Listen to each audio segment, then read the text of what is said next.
Ketua DPC PDI Perjuangan Badung Inyoman Giri Praste akhirnya angkat bicara terkait masuknya tokoh politik senior Iwayan Muntre ke dalam jajaran pengurus partai berlambang banteng moncong putih di Kabupaten Badung.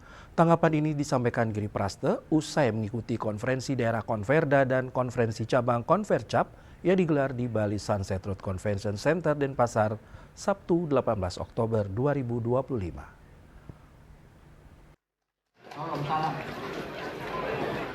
Langkah Wayan Muntre yang sebelumnya dikenal sebagai mantan tokoh Ketua DPD 2 Partai Golkar Badung dan Sekretaris DPD Partai Gerindra Bali dan telah lama berkiprah di kancah politik Badung untuk bergabung ke DPC PDIP Badung menarik perhatian publik. Keputusan ini dinilai akan memperkuat struktur dan konsolidasi internal DPC Partai Demokrasi Indonesia Perjuangan Badung.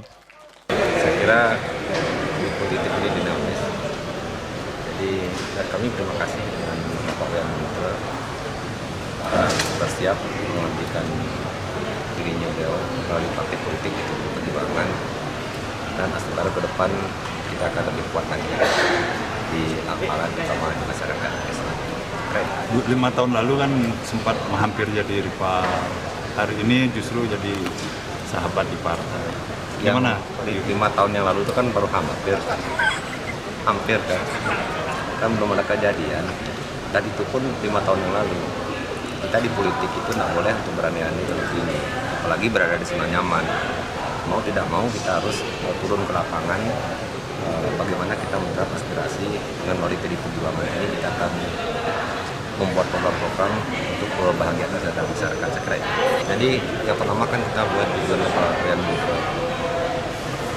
Tidak berpartai pun beliau memang ditokohkan oleh masyarakat, dan beliau sekarang ini berkenan untuk menjadi struktural partai, mengabdikan diri kan lebih bagus lagi.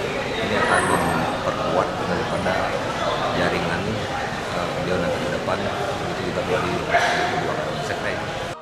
Masuknya Iwayan Muntre ke dalam struktur kepengurusan Badung yang kini dipimpin oleh Inyoman Giri Praste diharapkan dapat menyatukan visi dan misi partai, khususnya dalam meraih target-target politik di Kabupaten Badung. Indrawan, Bali TV.